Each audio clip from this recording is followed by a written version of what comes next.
Salam əziz izləyicilər, kanalıma xoş gəlmisiniz. Bugün sizlərə Atabəylər dövlətini, yəni buna qısaca İldənizlər də deyə bilirlər. Demək olar da, yəni bu dövlətdən danışacağım və sizə xahişim odur ki, videoya sadəcə like, bir də like ata abunə olun. Keçək video. Deməli, Atabəylər dövləti 1136-da yaranıb, 1225-də məhv olubdur. Kim yaradıbdır? Şəmsəddin Eldəniz mövcudunu dedim. Paytaxtı isə ilk Naxçıvan, sonra Həmədan, sonra Təbriz olubdur. İndi sizə danışım Şəmsəddin Eldənizin hakimiyyət illərini 1136-1775. Buna da keçməmizdən əvvəl biz İraq Səlcuq sultanlığından danışacağımız üçün sizə illərini yazdım. 1118-1194-cü illər. Bir də deyim, nə deyim? Şəmsəddin Eldəniz dedik 1136-cı ildə hakimiyyətə gəlib, 1775-ci ildə hakimiyyətdən çıxıbdı artıq. Deməli, Eldənizə deyə bilərik ki, Şəmsəddin Eldəniz ilk paytaxtı Naxçıvan olmuşdu həmin onun dövründə. Dövlətin. Sonra deyə bilər, Eldəniz bütün Azərbaycanı özünü birləşdirib, müstəqil idarə etməyə başlamışdı və yaxud öz dövründə, yəni öz pullarını kəsmişdilər. Yəni hər hansı bir dövlətin pullarını kəsməmişdilər. Öz pullarını kəsmişdilər. 1160-cı ildə Şəmsəddin Eldəniz İraq Səlcuq hökmdarı onu böyük Atabək titulu, yəni böyük Atabək titulu almışdır. Arslan Şahı 1161-1176-cı ilə qədər sultan elan etmişdir.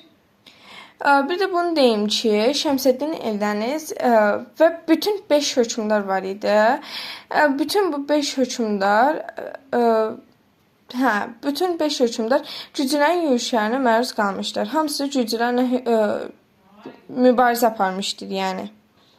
Neçənci ilə mübarizə aparmışdır Gürcülərlə? 1161, 1163, 1164. Deməli, Vahid Azərbaycanı yaradıb. 1160-cı ildə də, bunu qeyd etmədim, 1160-cı ildə də Şirvanı özündən asılı vəziyyəti salıb. Asılı yazım, asılı vəziyyəti salıb. İndi keçək Məhəmməd Cahan Pəhləvanın hakimiyyətinə. Məhəmməd Cahan Pəhləvanın hakimiyyətinə 1175-1186-cı illər. Bir də ki, niyə YouTube video atmırdım? Çünki bu həftə, yəni bir neçə həftə vaxtım olmurdu da, imtahana hazırlaşırdım. Məhəmməd Cahan Pəhləvanın hakimiyyəti illəri 1175-1186-cı illər. Deməli, bunu da qeyd edək ki, burada Gürcüləri mübarizə aparıb, iqtisadi torpaq paylayıb, Gürcü ordu yaradıbdı 56 minə yaxında. Yəni, əsasən bir şey də deyim ki, paytaxtı Naxçıvandan artıq Həmədana köçürüb. Bir də ki, Təbrizi qardaşı Qızarsan iqamətgah edib. Bunu əsasən sizə qeyd edim. İndi Qızarsan hakimiyyətinə danışacağım. Yəni, bunu əsasən sizə qeyd edim ki, Qızarsanı yazdım. Baxın, bu üç hökmdar. Bu üç hökmdar Atabəylər dövlətinin ən güclü hökmdarları idi. Şəmsəddin Eldəniz, Məhəmməd Cahan Pəhləvan, bir də Qızıl Arslan. İndi Qızarsan hakimiyyətindən danışım, sonra dövlətin zəifləməsinə keçəcək artıq. Dövlət niyə zəiflədi, həmin vaxt hökmdarlar kim idi? Bunlar danışacaq. İndi Qızarsan hakimiyyətindən danışım. Deməli, Qızarsan yenə Gürcülərlə mübarizə aparıb. Yenidən Şirvanşahlar, bax buna diqqət yetirin. Necə, məsələn, Atropatenodan keçmişəm də, Atropatenodan dedi ki, yenidən müstəqil oldu. Məsələn, 190-cı ildə. Bu da elədi. Burada yenidən Şirvanşahları özünə asılı vəziyyət saldı. Şirvanşahları özünə asılı salan bir Şəmsəddin Eldəniz olub, bir də ki, Qızarsan. Bu da yazmışam. İndi deyim, Sonra İraq Səlcuq sultanı mübarizə aparıb kimlə? İraq Səlcuq sultanlıq ilə mübarizə aparıb. Kimlə mübarizə aparıb? 3-cü Toğrulla. 3-cü Toğrulla. 1190-cı ildə Həmədan döyüşü olub. Döyüşdə Qızı Arslan qalib gəlir.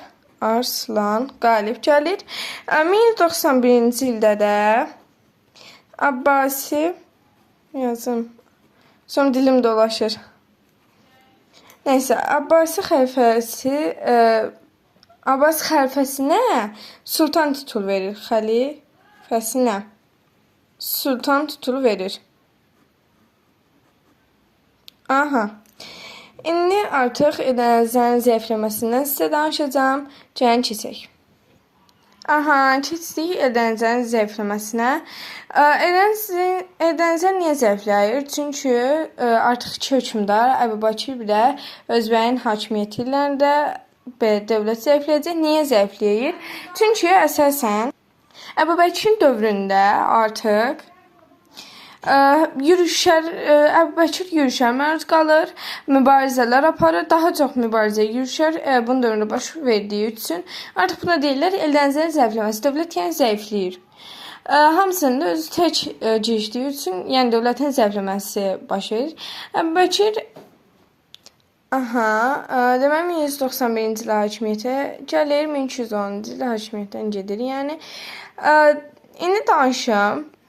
Bir hamısını quşamışam, yəni nə qədər hadisi olub da.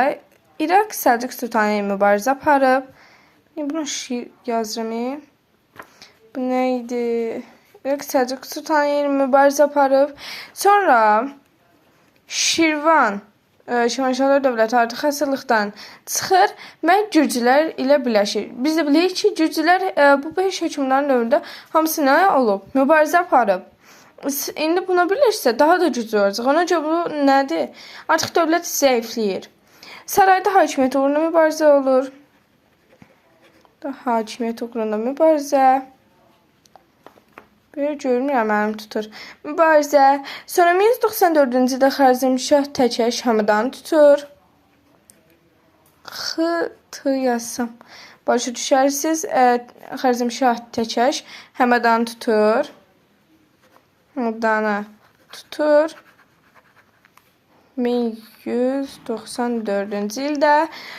Sonra axırıncını yazım. 1197-ci ildə Həmədan uğruna döyüşdə Əbbəkirlə Xarəzmşah arasında olur. Xarəzmşah arasında olur. Və burada Əbbəkir Xarəzmşahları məğlub edir.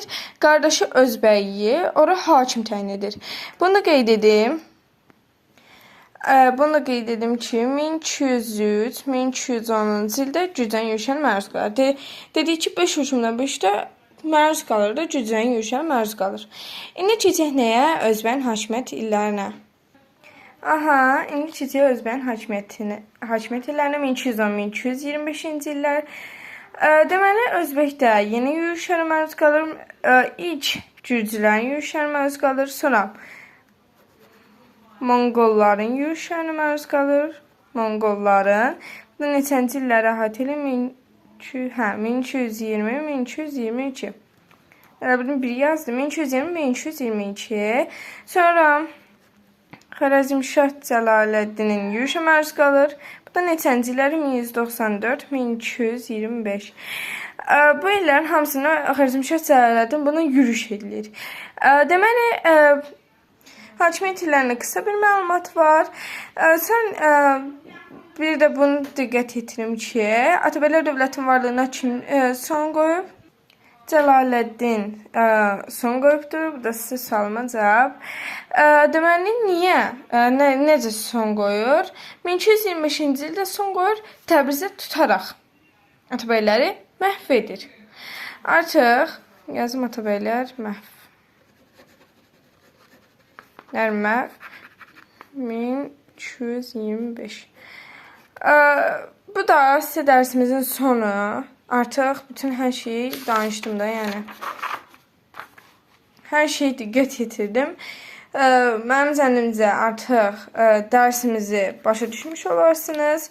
Divaram ki, müəlliminizin qabağında da danışa bilərsiniz, imtahanlara, yəni qəbula düşən suallarda yəni yaza bilərsiniz də inşallah.